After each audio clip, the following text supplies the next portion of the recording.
We are now live on YouTube. Everyone have their Audacity ready? No. Oh my god. In his defense, Okay. he did have to reboot. That's true. All right.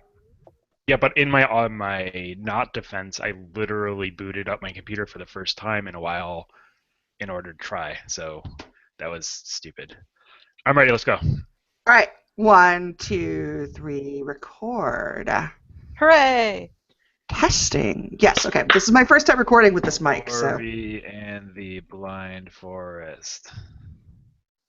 Is it Ori? O-R-I? ORI. Is it not on PlayStation? I don't know. What are you people talking about? I don't know. Oh. Ellie being Ellie. Did I miss an entire conversation? You guys have been No. talking about me behind my back. No, remember when I said I'm going to buy a game and I want to buy it on PlayStation? It was Ori and the Blind. Okay. But apparently it's not on PlayStation. It's only on Steam. I'm gonna. And Xbone. I gotta do an intro now. Okay. I have sweet potato fries. I have beer. I've got iced tea. All right, that's better. Let's do this thing. Wait. I always have to clear my throat before I do it. It's part of the procedure. And it makes me laugh every time. Okay, here we go. Hello, everyone, and welcome to Cat Content. No, why are you clapping? I'm already Wait, we're clapping now? Are we clapping? Oh my god, are you guys full of Christmas chocolate sugar? Because I feel like that might be what we're heading for. This is episode 89 of the Cat Context podcast, and this episode is for Wednesday, December 30th, 2015. December 30th, of course, being the end of the year, which means, yes, we are talking about our favorite games of 2015, and also what we're looking forward to in 2016. And just emphasis, it's our favorite games of 2015, so maybe they're not the best games, maybe they're not entirely from 2015, but whatever we played in the last 365-ish days that we liked, that qualifies. With me today, as usual, are my two co-hosts, Arolaide and Ellyndrial. Arrow, how was your Christmas? I have two tiny children, so Christmas was insane. Uh-huh. I don't remember the last week at all. Were they satisfied with their gifts? They were, except the gup is at exactly the right age to be annoyed when someone else gets presents. So that was super fun. That does sound a little awkward at Christmas when everybody gets presents. We have to make sure that everybody has exactly the right number of presents. We actually had a spreadsheet. Yeah. We got a bunch of little Pokemon plushies, and then we would give them out. We labeled them to even out the list. Oh, that's smart. You were Yeah. planning ahead of time. Well, as for you personally, what was your favorite or a good item that you got this year? I got three particularly awesome things. First was it's a remold of the original Kenner Grand Admiral Thrawn little 3-inch action figure that I have wanted my entire life, and it's gloriously mine, and now it's on the shelf of awesomeness with everything else. Nice. And the Uncharted collection, which is the PS4 remaster of the Uncharted games. Mm-hmm. I'm looking forward to playing those in glorious high def on my giant-ass television. And then I got an incredibly dorky smartwatch, which is super fun because you can put any picture on it to make the face of your watch. So I have Cullen on my smartwatch, and I'm not even ashamed. It's amazing. I am glad that you shared that photo with me on Twitter of Cullen on your smartwatch. That was my favorite Twitter exchange of the weekend. So. Not even ashamed. There's no more shame left to feel. You're all out of shame. That's awesome. Ellie, how was your Christmas? It was good. It was my first Christmas with my kid home from the hospital, so that was awesome. And he's not quite at the age where he knows what's going on yet, but he really likes the sound of ripping paper. So that was cool. So basically, he's still in the kitten stage. He is still in the kitten stage. He's getting to the mobile kitten stage and the holy shit, why is adult furniture not made out of foam stage? The carpet tacks are delicious stage. Yeah, we just we had our first goose a bump, actual knot on forehead this evening.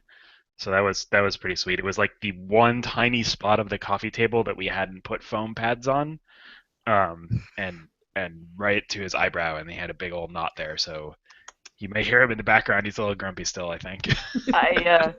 We have an actual stuffed coffee table. It's the big plush, like giant leather furniture for Where that do you get exact that? reason. That's amazing. We just got it at the furniture store when we got our couch. It's so great. You It's have like got, a like- leather coffee table thing. Yeah, it's got storage under it, but it's all padded on the top. So every time one of the children falls off the couch, which they do with great frequency, they just hit the stuff I might part. be getting a new coffee table. I highly recommend the upholstered coffee table route. And also a new entertainment center. I can't help you with the He entertainment learned center. how to turn the stereo on and off. Oh God. Oh, no. And so that button is clicking constantly. I'm pretty sure I'm gonna need a new amp by this time next year. He also likes the Xbox because that one makes it pretty light when you press the button. That we have a Kinect on the Xbox in the game room upstairs, and the children think that is the best ever. There is nothing quite like a 2-year-old saying, "Xbox pause!" Excuse me. How about you, Ellie? What was your highlight gifts for this year? Talon got me a cool watch. Ooh, nice. It doesn't have Cullen on it. No, it doesn't have. It is a dumb No, watch Colin. 5 out of 10. because I can pick my phone out of my pocket and look at it, so that works for me. Oh, snaps. See, I can leave my phone upstairs and still No, answer the I phone. believe me, I understand why smartwatches are awesome. It just this is not what that's not what I have. And I got a knife sharpening kit. Ooh, That for the should kitchen? be fun for the kitchen, or wherever. well, I didn't know. Maybe Bowie knives. No, well, you can Yeah, for the bathroom knives. You can sharpen any knife that you want in it, and it's adjustable angle, so I can I can do my hunting knives and my kitchen knives. It's perfect. Nice. So yeah, Awesome. and some tiny little robots that follow markers around. Oh, that sounds really cool. Yeah, I haven't messed with them You yet. had me from Tiny Robots. Yeah, I'll send you guys pictures later. Yeah, that sounds awesome. Sweet. Yeah, we had a good Christmas here too. It was a quiet Christmas day. We cooked a giant roast and then we ate it and it was fantastic. Roast, not turkey?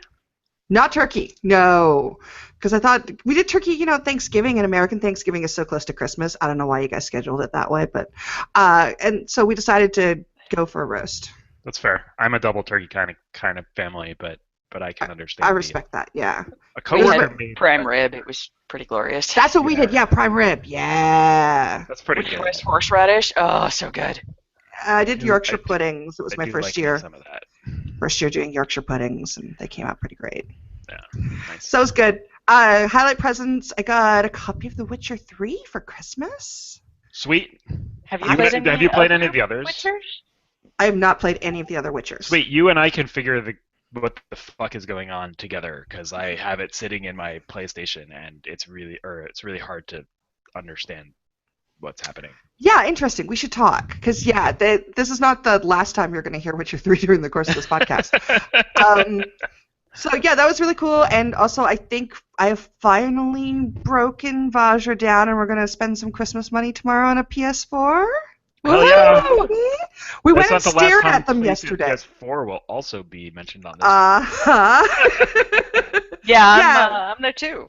Yeah, I'm going to bring them up in a certain capacity. We went and stared at them yesterday, and there's just really nothing that he's really excited to play on them right now, but I am an immediate gratification kind of lady, so I'm like, no, I want it right now, so we might have to go get one tomorrow. Get the Uncharted collection.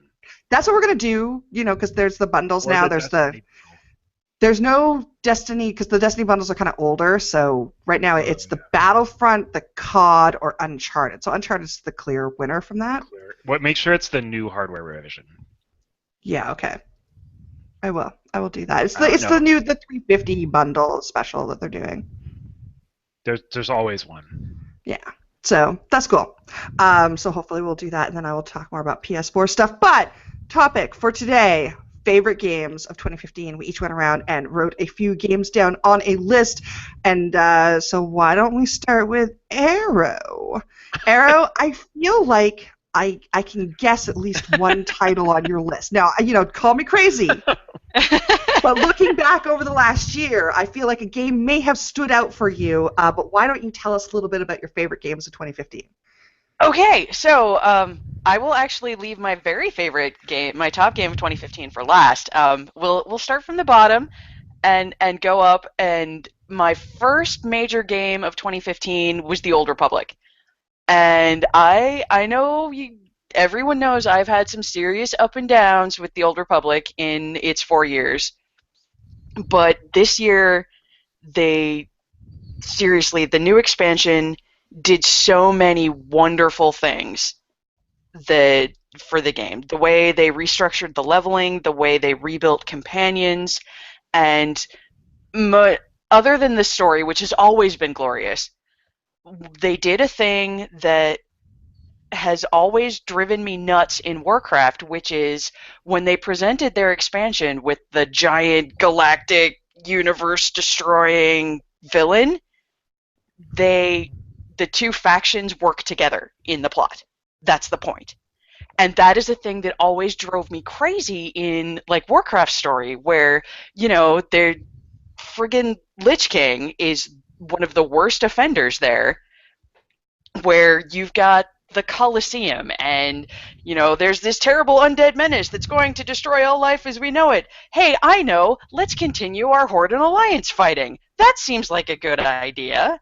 It's just such dumb, lazy writing, and it makes me crazy. And the fact that they didn't do it here, when the conflict between the Republic and the Sith is so important to the world, but they instead wrote what made sense for the plot, makes me so happy, and has really driven that back into not just my good graces, it's something I'm having fun playing again for the first time in a long time. It still matters what side you pick, though, right?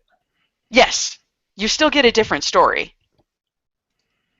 But seriously, we should continue infighting instead of focusing on this terrible thing that's going to kill everyone. Right. I only asked that. because all of these Star Wars The Old Republic installs may have been updated this weekend in this house. Really? I can't think why that could possibly be. Yeah, I started playing it again last week. For no particular I haven't yet because my my authenticator is in the you upgraded from an old iOS version to a new iOS version and we totally broke every fucking thing state. Yeah. But apparently I can't confirm if you call them, they will change it really quick. Apparently you can do it on the web now too, so that's awesome. Yeah. So Talon made a character last night. Are you on Shadowlands? Yeah, obviously. Okay, just making sure. Come hang out. Also, I don't know what the primary side of this group is, but I'm actually, here's a shame thing. They have a special title called Legendary Player, which means you finish the class story on all 8 classes, and you get a little icon around your name. And yeah, so really pick whichever side you want. Yeah, no, it was more like which one will I see people on? Really pick whichever side you want. Well, I have 12 characters. I think she is going down the Inquisitor path, and I'm going to play whatever. We're probably not playing at the same time, so I will play wherever she plays, so we can mess around. Yeah, my favorite character is Imperial side. Cool. But, yeah, I did Sith Inquisitor because I wanted to do a sorcerer. Is that right? Where the Healy kind of. Yeah, they for also future do reasons. crazy damage. So yeah, sorcerers are made of paper, but they're really outstanding. They're also the stealth ones, or that's not the sorcerer. That's the other That's one. not the sword. That's the assassin. It is the medium armor healers are the ones that get the stealth. Yes. And then the medium armor Jedi get stealth.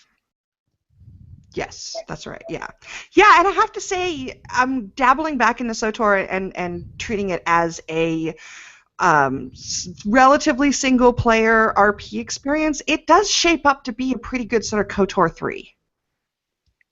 That yes. And I'm enjoying that, definitely.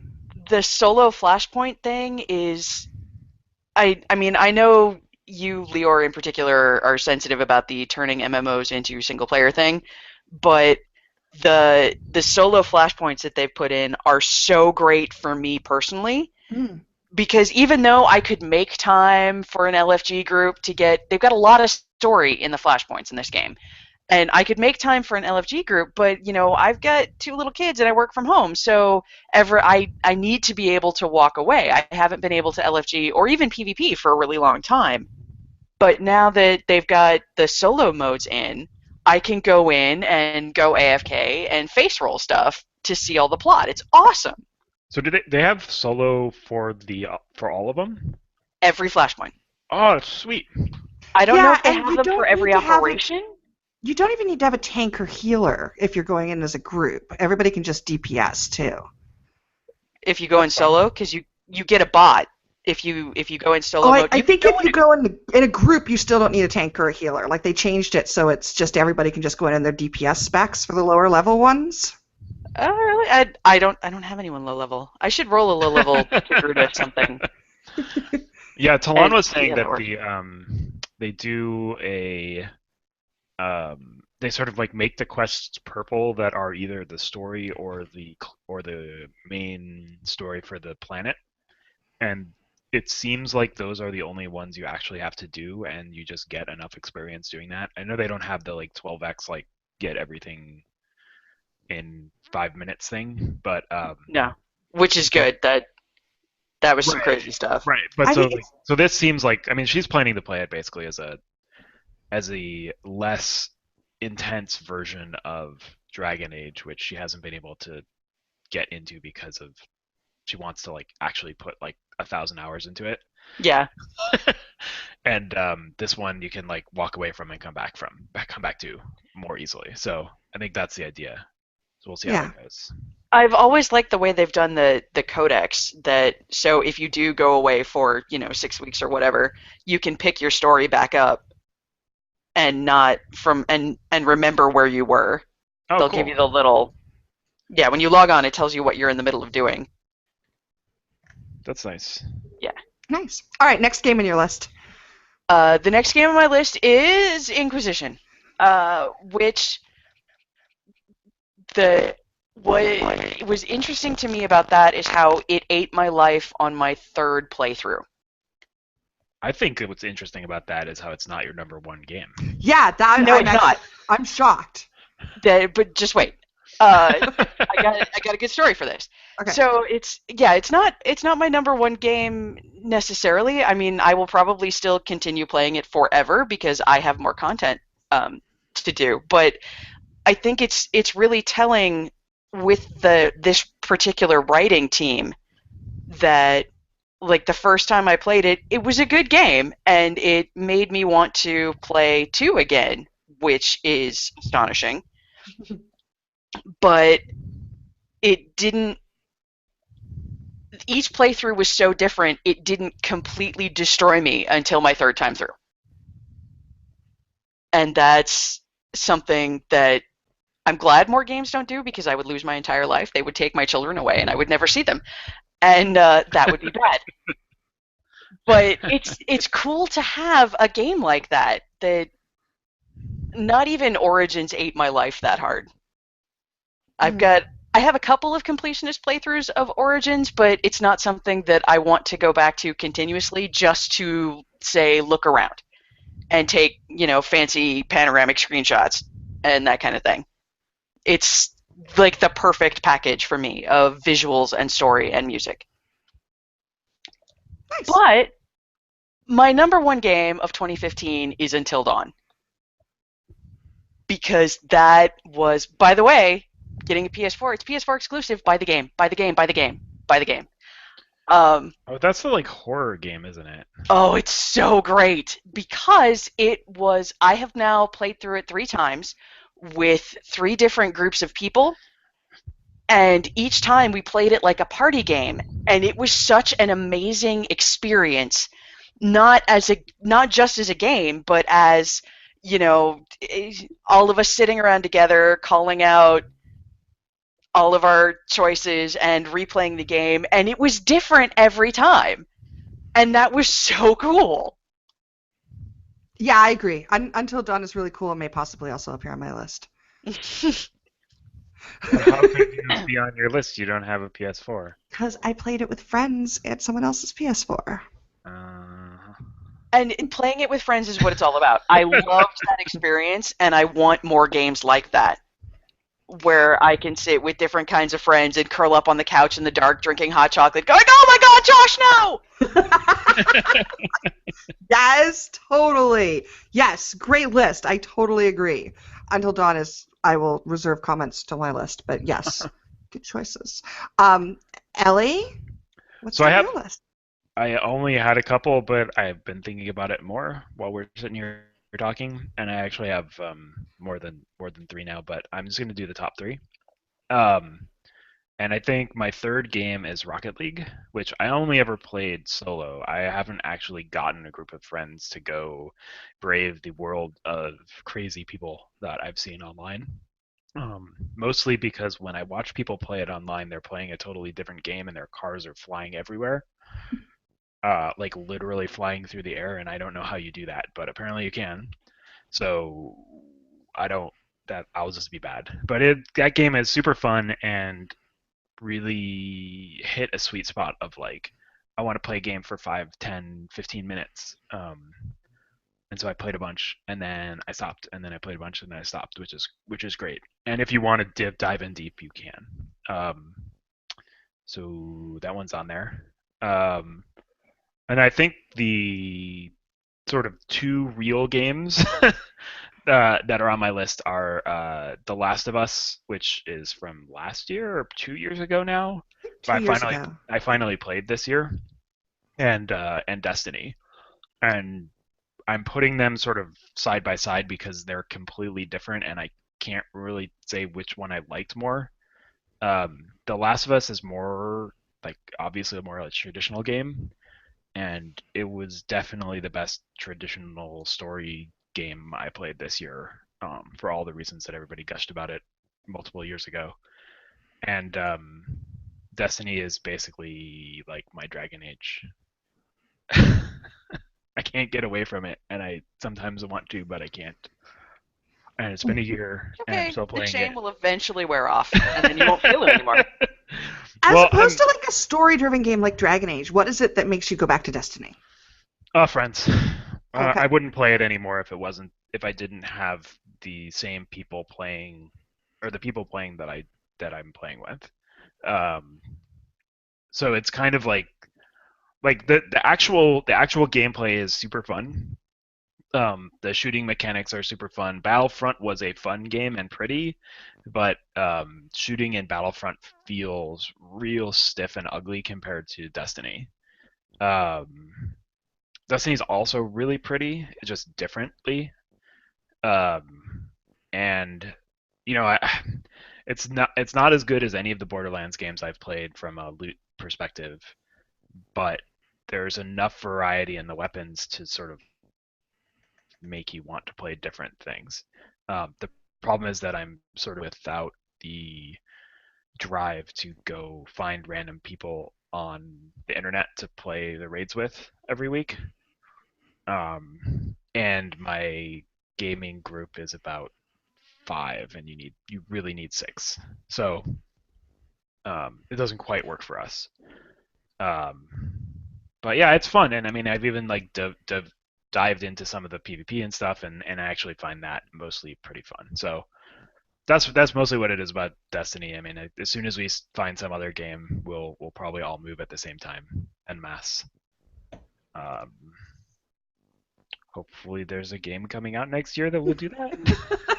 Well, yeah, we'll talk about it close to the end of the show of games that are coming out next year that maybe we're looking forward to. Yeah, and The Last of Us was I played that like right after my son came home from the hospital, so I was like in full. You get the double whammy dad time. Yeah, I mean it was. I was the same age, and I told him not to play it. any emotions. So you'll see that in my.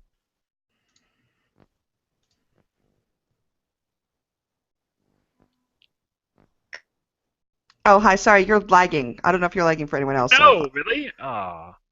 But it'll all be fine in audio, so I didn't say anything. Yes, something. I got the gist of that. Just if I was staring blankly at you, that's why. I was watching my sound waves, so I wasn't actually paying attention to this video. That's right. It might have just been my end. All right, cool. I guess it's my turn. Games 2015. Oh, I have a whole iOS list that I'm gonna fit in at the end. Go for it. Bring it on now. Do your iOS list. I'm putting my Android game list in. Are you?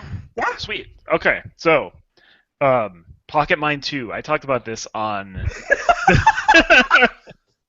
Really? Okay. Yes. No, seriously. Like there was enough depth there and I still play it. I still do the like monthly celebration dungeon things as they come out. But like I don't know, it was like one of the games that kept me gaming while I wasn't playing games, if that makes sense, and that's part of why it's on the list. Final Fantasy Record Keeper is right above that. I just talked to Talon today, and she basically like that is her MMO for the year, and I am not as much of an endgame raider in that as she is, but that has. I mean, it was the same. It fits the same sort of thing. It's deep enough that like there's much shit to do if you can't play real games. And then actually, one of the most interesting games showed up on a bunch of other people's lists and is on Steam too now. It's called Downwell. It's sort of like an endless runner, except you jump down a well, and there's bad guys in the well, and you shoot out your feet and you kill them, and it's weird and roguelike. And the game was just really, really fun, and I played a lot of it. So those are my games for iOS for the year. Cool. Yeah, we haven't had a good mobile roundup in a while. No, it's true. There's a couple mobile games on my list as well, but yeah, I can't believe Pocket Mine 2. Really? Really? Well, like tap. If I went and looked at how many hours I've spent on my phone playing games, that might even be more than like it's not more than Destiny, but probably more than The Last of Us and more than Final Fantasy. Right. Yeah. All right, that's fair. Okay, so I'm a couple Android games at the top of my list.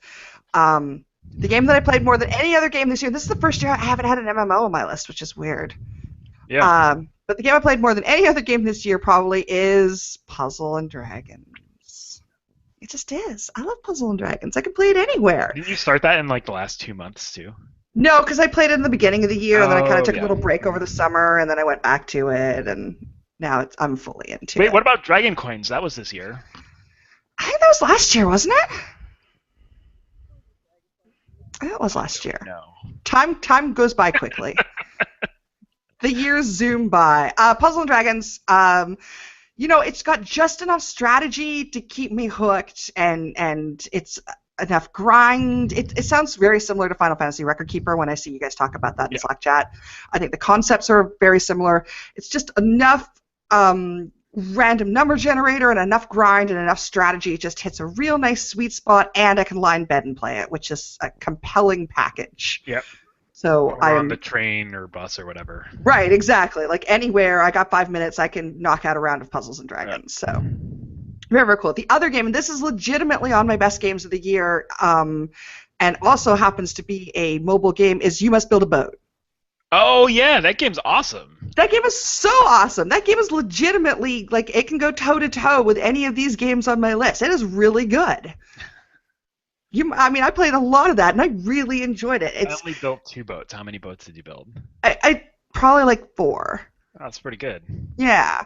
And the way that, like, you can kind of set the difficulty for your runs, or you can, go slow and just take one quest each time, or you can kind of go more completionist and you'll find different things each time. And it was just a really cool game, and it was really fun to play. And the sort of temple run style of you go until you have to stop means that it was action-packed, but it was about, like, 90 seconds to 2 minutes of action packed, which is just about right, because after that I just start getting kind of exhausted. So you do like 90 seconds of just go go go go go, and it was perfect. It was really good. And those moments where you get into the zone and you got the flow. Yeah, it also lets you play those games. All those games that are like 2 to 3 minutes long for a round are perfect because they let you play like exactly as much as you want, and you don't have to stop. Yeah, and anything that I can knock off a round while I'm like waiting for the coffee to brew, perfect. That's great. I'm totally going to be into that. So those two are my two Android games that I was really into and are really great. As far as PC games go, City Skylines came out earlier this year, and it's the Sim City that we all deserved instead of SimCity 2013. I'm actually really surprised to see that this game does not show up at a lot of mainstream lists of best of the year because it's really good. It is a true spiritual successor to SimCity. They brought in a lot of the stuff that was missing. They did it competently. They did it with a small team. They keep pumping out like DLCs.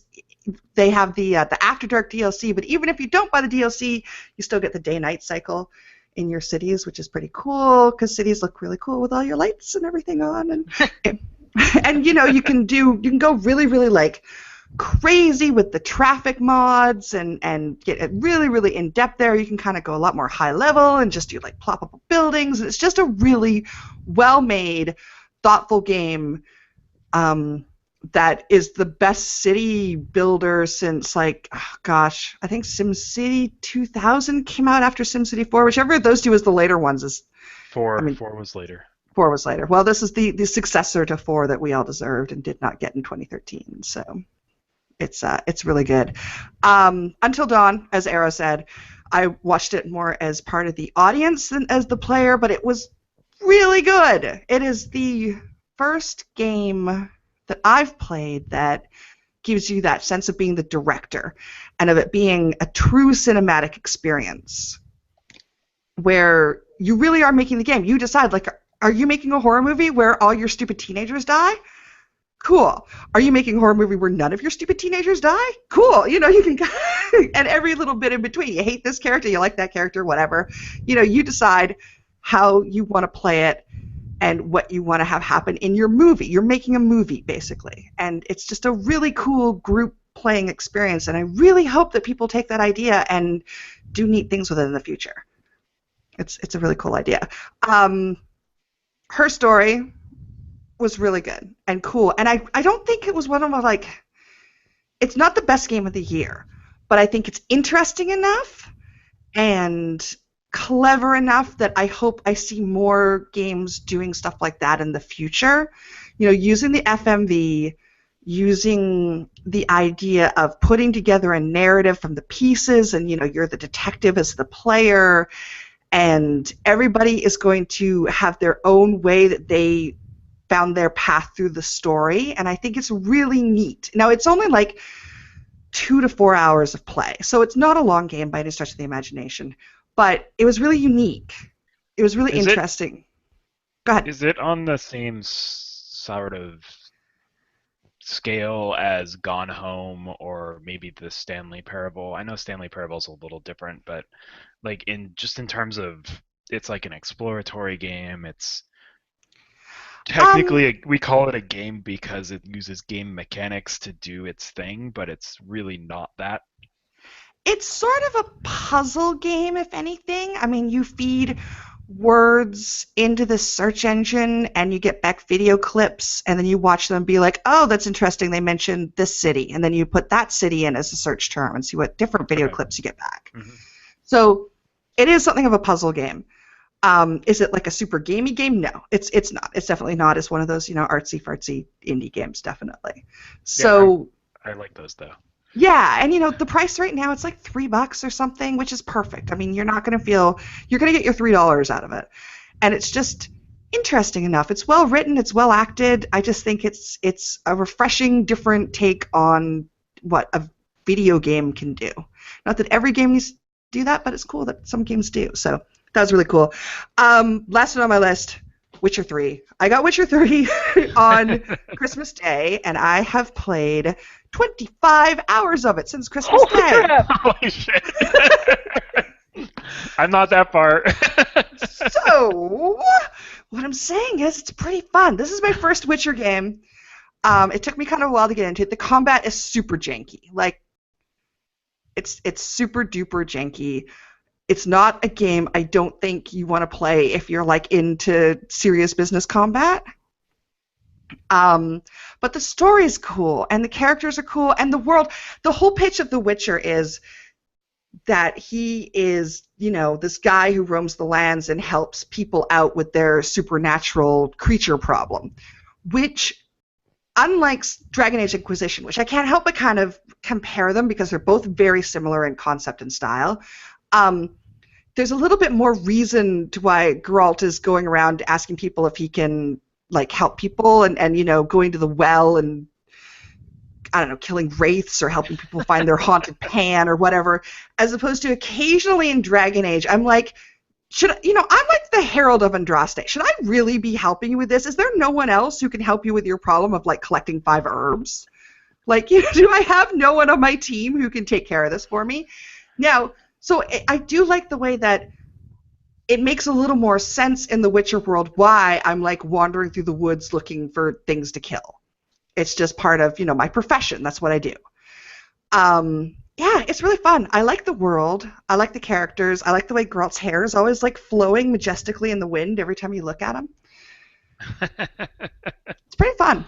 It's not, I won't say it's super new, and it does do way too much open world, open world overload. There's just too much. There's too much open world, and I would like a little more linear focus. Yep.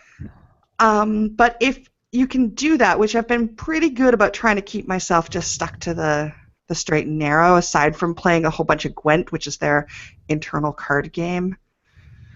I play a lot of Gwent. But yeah, no, it's really fun. It's really good. If you're looking for a big scope RPG, I think you can't go wrong with that. Particularly, it's on sale for $30. So. Yeah, that's part of why I got it when I got my PS4, is I kind of wanted something to dive into. But then right when I was about to actually start it, I got Just Cause 3. And Just Cause 3 is not a... It's a frustrating game because there's a lot of loading, and if you don't turn off the internet scoreboard things that I just don't give a shit about anyway, occasionally my PS4 will literally get stuck in a loading loop. I had to force kill the game and come back to it because it wouldn't reload the challenge I was trying to do, because I'm pretty sure it was trying to download internet scores from people that I just don't care about. I turned that off and it's gotten a lot better. There's still a lot of loading, but I get to fly around on a grappling hook and blow shit up, which is pretty sweet. So when I finish that, maybe I'll dive into Witcher. Yeah. Vajra's still working his way through becoming the Wasteland Savior in Fallout 4. So many hours.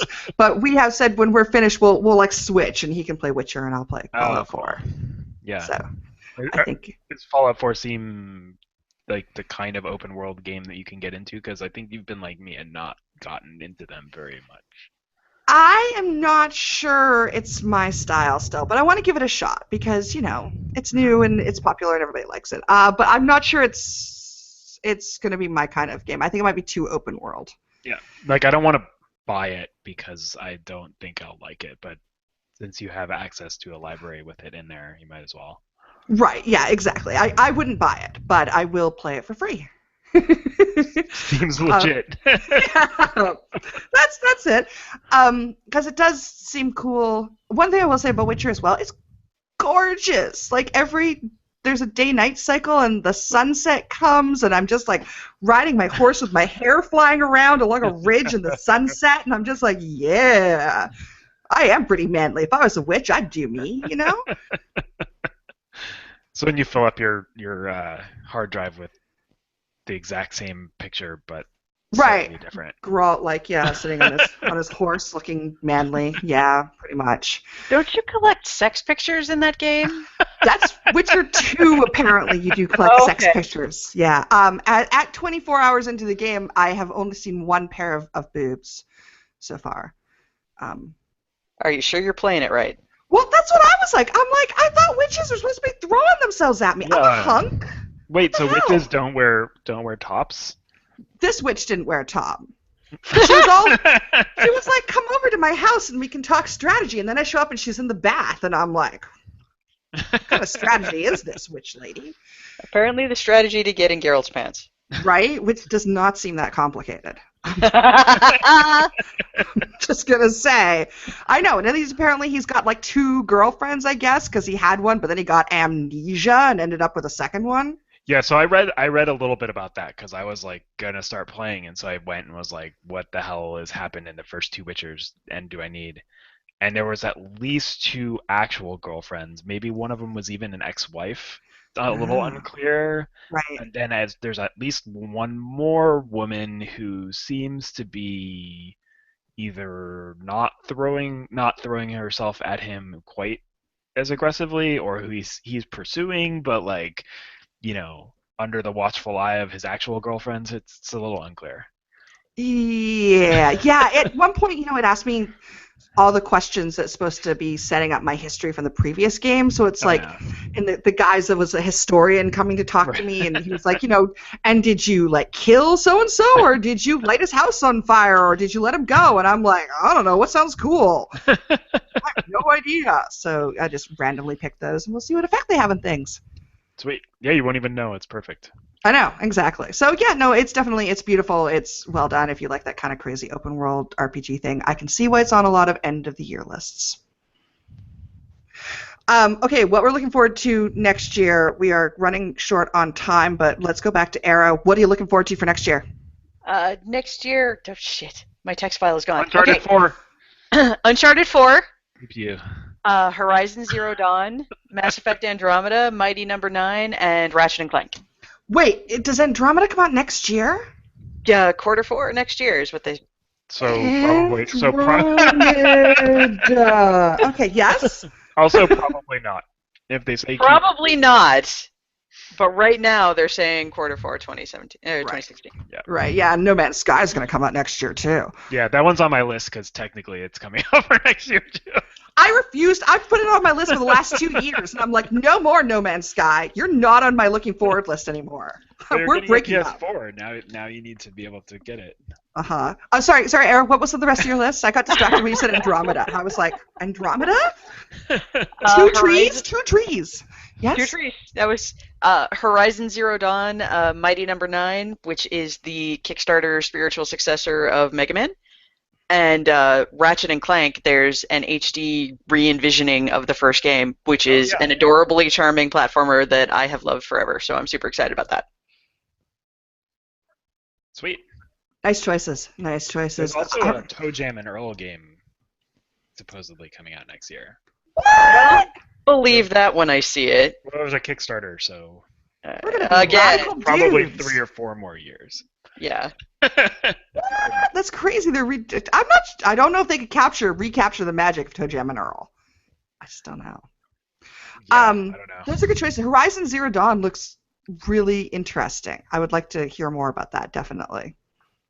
I love the idea of robot dinosaurs. Cybernetic dinosaurs. So wait, that game has robot dinosaurs? I'm in. Yeah, robot dinosaurs and an amazing badass protagonist lady. Sweet.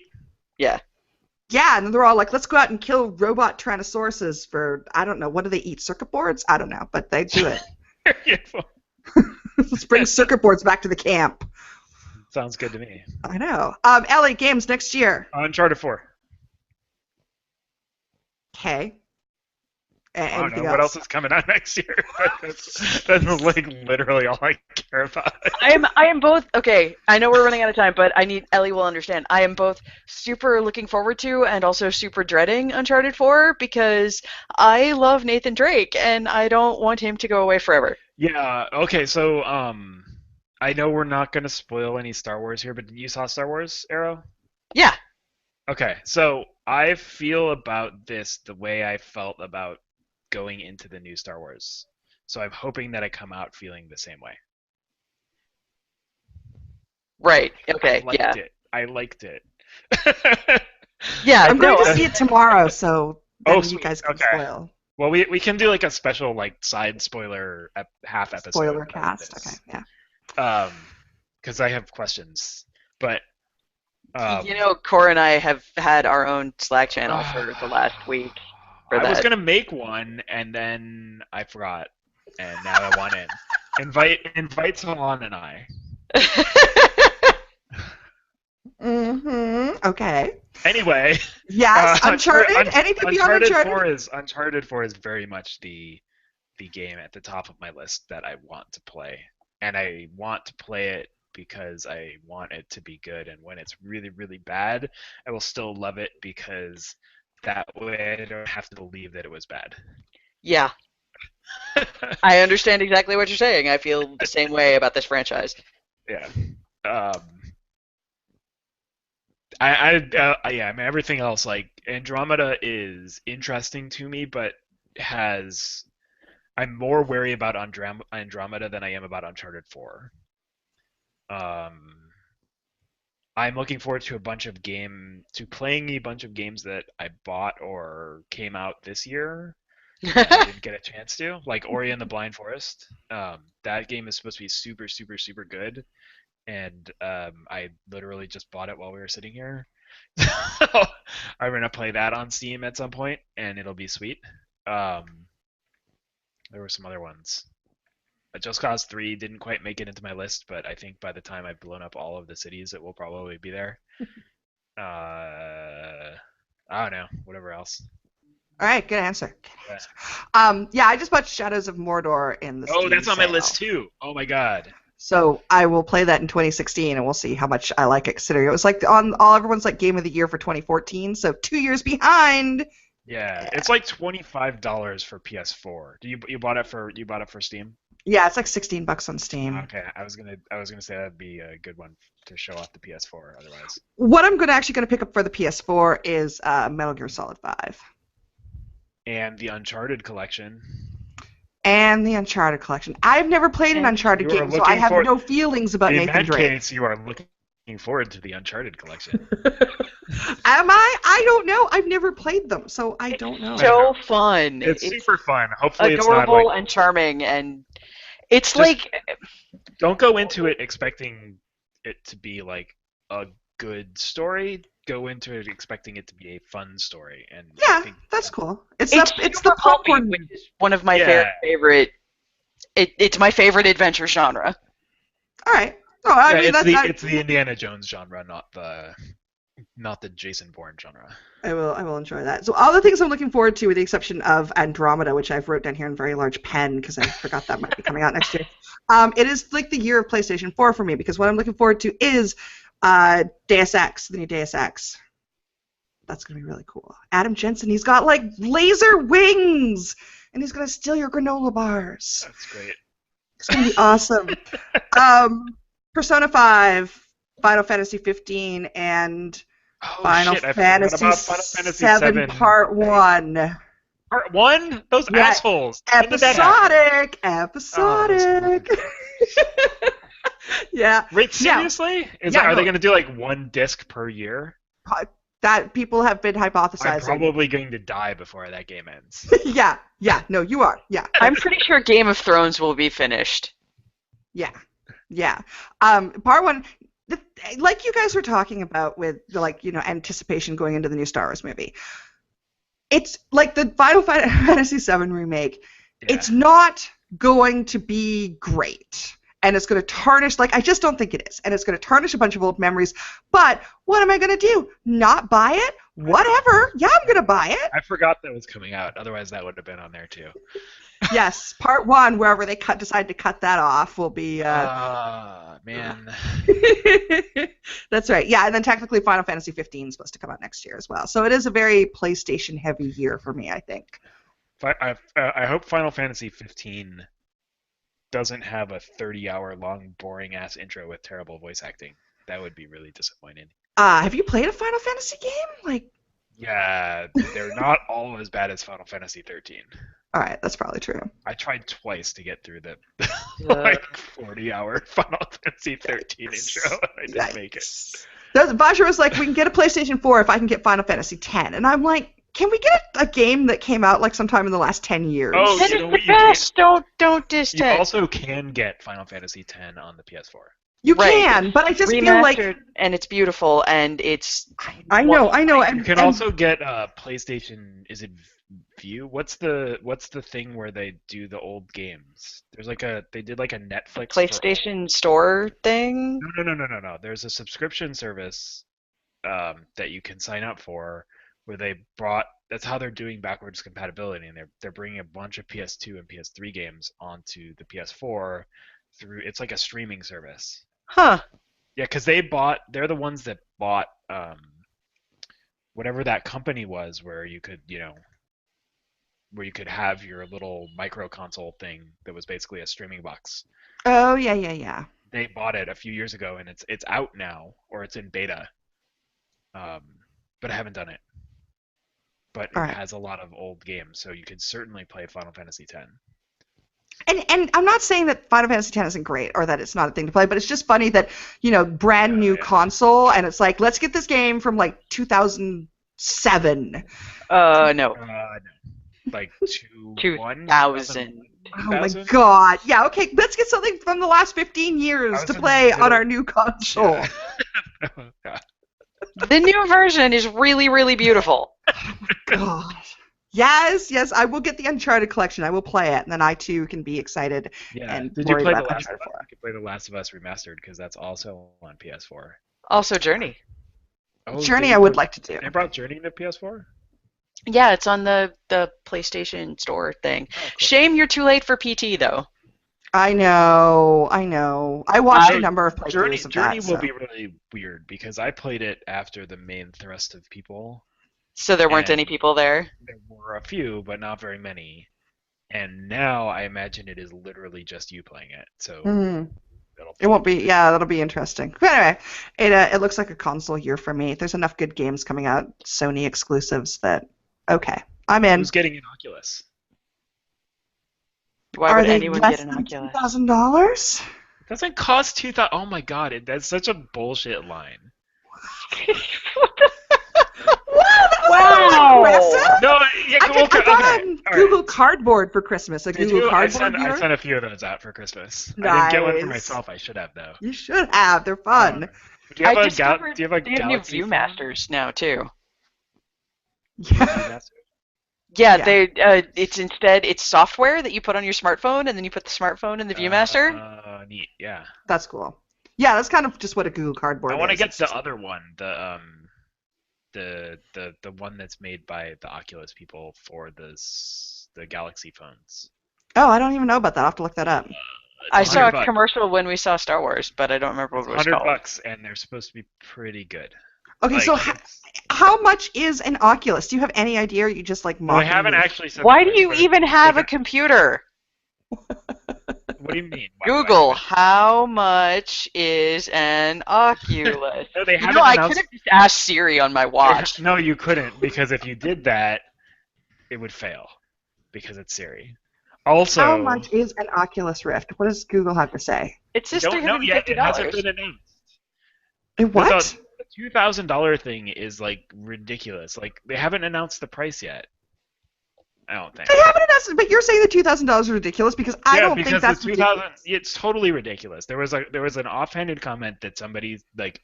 Let's like see. The basically- CEO said at most you should be in that $1,500 range. Yeah, exactly. That includes the PC, the gaming PC that we all already own. Yeah. We'll see. No, it's the most ridiculous thing. So he said that like about 6 months ago now, maybe more, probably a year, and he said it in the context of if I'm starting with literally nothing and I want to be able to play Oculus games, how much will we have to spend? And he said about $1,500. And if I told somebody how much they would need to spend to get a gaming PC that could run a TI 980 or whatever the recommended hardware is, it'd be about $1,000. So the Oculus itself is probably like $300 or $400 like a console. As of December 11th. Official press release says it will be released in first quarter 2016, and the price is $350 to $400. There you go. See, it's not $2,000. I'm still not spending $400 on one. Well, you're crazy. Why would you want one? What do you mean? Why would you want one? It's gonna be sweet in 3D.